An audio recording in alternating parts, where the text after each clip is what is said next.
So today I want to talk about the CUPE strike in Ontario.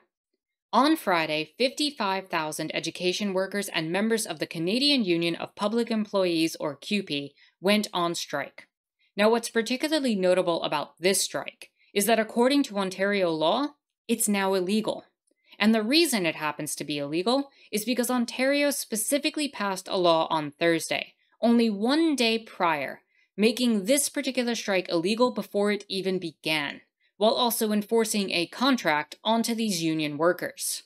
With the massive increase in union activity both in the United States and Canada, this is a situation that is very much worth looking into, as it explores the line between governmental power and union labor, and specifically how the state can and will try to coerce union workers to perform forced labor with imposed contracts if it in fact suits the state's interests. So let's take a look at some of the details leading up to the strike. To start with, in early October, CUPE received a 96.5% vote in favor of striking. Now, during the month of October, negotiations started with the government that centered primarily on wages but also on a few other things. Those negotiations tanked, so CUPE workers announced on Sunday that they were giving a 5-day notice before striking. Now, CUPE was looking for an annual salary increase of 11.7%, and the government in response offered raises of 2% per year for workers making less than $40,000 a year, and 1.25% for all other workers. Now, those are significantly low increases for these workers to get after several years being without a contract. Education workers also made other proposals, including overtime at 2 times the regular pay rate, 30 minutes of paid prep time per day for educational assistants and ECEs, and an increase in benefits and professional development for all workers. Again, all reasonable demands. Now, the government wanted to keep all other areas of the contract other than the wage increases the same, except for one other thing where they wanted to make an actual cut to sick leave pay. The government wants to institute what it's calling a 5-day waiting period for short-term disability, during which a worker would receive a quarter of their normal pay and 90% for the remainder of those 120 days that they receive the disability pay. Now, I need to remind people that the inflation rate has been relatively close to 10% as of late, maybe a little bit less. And given the price gouging that's occurring on top of that, which has caused the prices of almost all goods to increase over the past few years, this 11% increase in wages isn't even that much. In fact, one could argue that it's actually a recovering of the lost wages that have occurred as a result of inflation, especially as many of these workers went without properly negotiated contracts throughout the pandemic. Further, it needs to be said that Food Share even put out a message in solidarity with the CUPE workers, expressing just how low their salaries actually are. Now, we have here from Food Share, the average annual salary of education workers is 39,000 Canadian dollars per year, equivalent to approximately $18.75 an hour, whereas the living wage in Toronto is considered to be $22.08 per hour. In CUPE's research on education workers' wages in Ontario, many workers have reported taking on additional jobs in order to afford basic necessities, needing to cut back on food, and having to use food banks due to the discrepancy between salaries and inflation rates in Ontario. Now, of course, in response to this potential strike, Doug Ford and his Progressive Conservative Party in Ontario was to pass Bill 28. So what is Bill 28? Well, on Thursday, the Progressive Conservative government enacted Bill 28, a law that imposed contracts on the 55,000 CUPE members and banned them from striking. What they essentially did here is they removed bargaining rights from the workers by imposing the government-negotiated contract onto CUPE workers and banned them from striking as a response. Now, additionally, we have to note here that the government here was charging a $4,000 fine per day for these workers. Now, I'm not sure how they determined that $4,000 was actually a good amount to charge these employees.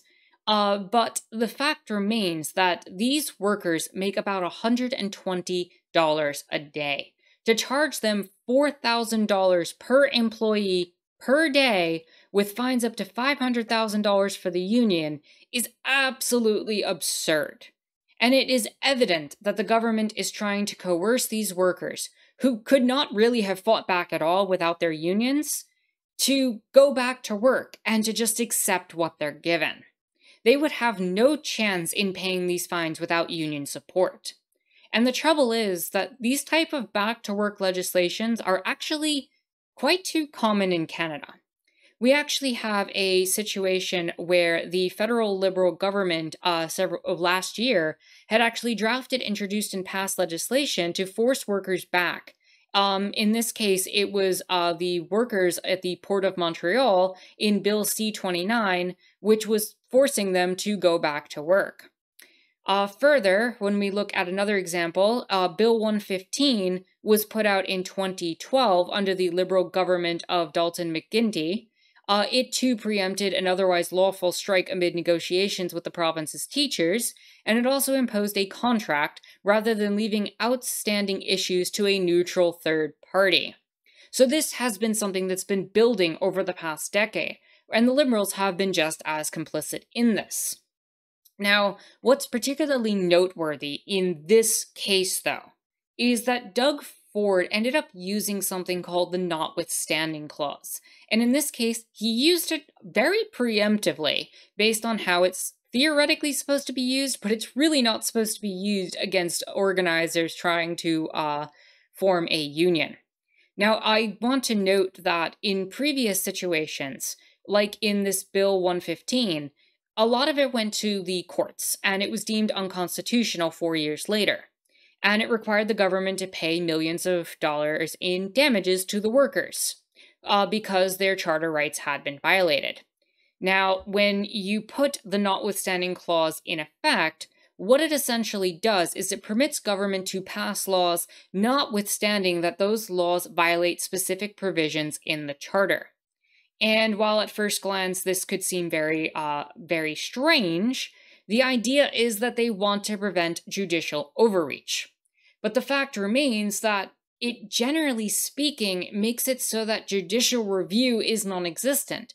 And if it's done preemptively and preempting the actual law being reviewed by the courts, what it essentially does is prevent the courts from ever getting a chance to look at it. This cannot be examined at all. So what's going on here is that this law that's supposed to be, and this ruling from Section 33 of the Charter that's only supposed to be used scarcely, and only after the court of law reviewed the law, has been used preemptively to prevent workers from striking. So not only has this been done in a way where it cannot be challenged, but a strike has been deemed illegal, and that strike cannot in fact be dealt with in a court of law to test the legality of the strike itself. So that's what the state of Canada has effectively done, and the province of Ontario has done in allowing this to pass. And so what's transpired is that the workers struck anyway, with their union behind them and agreeing to pay the workers fines if they were forced to pay it. The union has stepped up and supported its workers. That said, it's likely that the union is going to fight back against this, especially with the leverage that they have. Now, there is also really exciting news in the reality that other unions have actually shown solidarity with these education workers. We actually have here that the strike action by CUPE has been met with vocal support from labor unions, including some outside of the field of education. Some 8,000 members of Ontario Public Service Employees Union, OPSEU, also walked off the job today in a show of solidarity with education workers. About 20,000 OSSTF members do jobs similar to those CUPE education workers currently on strike, and the union is involved in its own ongoing contract negotiations with the government, with 3 days of bargaining scheduled for next week. Meanwhile, the International Union of Operating Engineers, IUOE, Local 793, a private sector construction union, is publicly calling on the government to repeal Bill 28. We're all very concerned about CUPE, But we're also worried about right across the country, the notwithstanding clause becoming a baseball bat to beat up workers, said Mike Gallagher, business manager for Local 793. The IUOE, it's worth noting, had actually endorsed Ford. And this is why you don't, as a union, support more conservative parties, because they always come back to bite you. Now I'm having buyer's remorse, I guess you could say. We supported him, but he sure didn't have using the notwithstanding clause to attack workers' rights in his platform, as I recall Gallagher had said. So, yeah, this is basically what's transpired, where several unions have come out in support, even ones that have come out in support of Ford historically. And again, this is why unions cannot be tied to and go on the side of conservative perspectives. You can't support conservatives as a union. They will always turn their back on labor. And of course, the liberals also do it as well, but they do it in a different way. And of course, with Canada, there is a party that supports labor already. So I don't know why you would have gone the conservative direction unless you were more supportive of some of their other policies, which tend to be extremely problematic.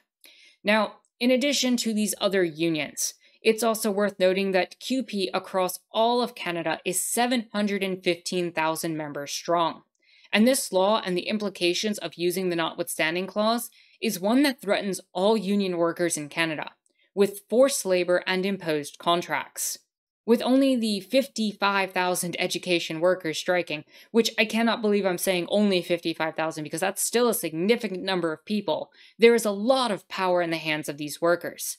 But if you were to imagine 715,000 workers from across Canada in solidarity, this could have interesting implications, especially if other unions from outside of this one stand together against this blatantly anti-labor action.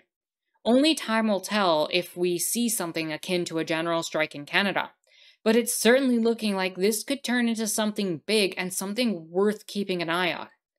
And again, when it comes to keeping an eye on something like this, I think that unions in the United States should also be watching this as well. The railroad workers are only 2 weeks away from being able to strike again. And one of the biggest fears is that Congress will do something similar and impose a contract onto railroad unions. Railroad workers should take note of the action that these 55,000 education workers are taking, and consider doing the exact same if Congress does in fact impose a law onto these workers to force them to go back to work.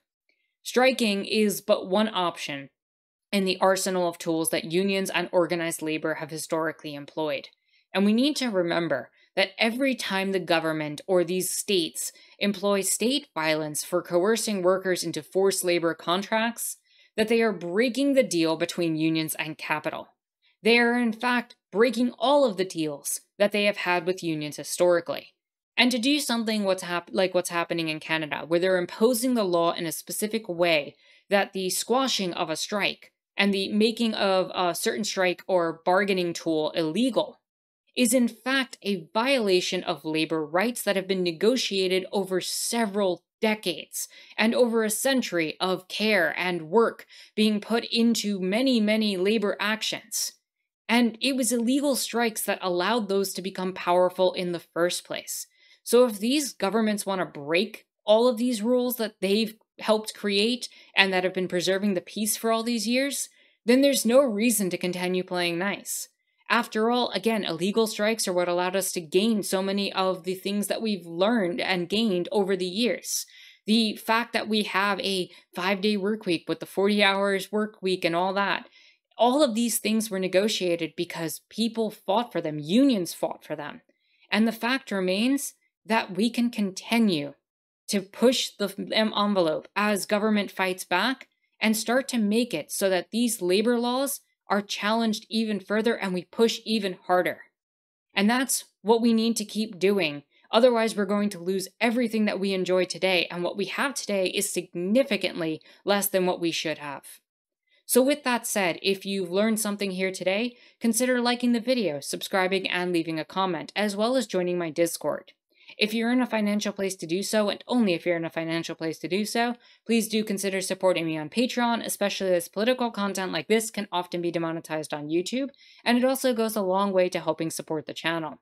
The links for everything that I mentioned are in the description down below, With that said, my name is Anarchist Tara. Thank you so much for watching.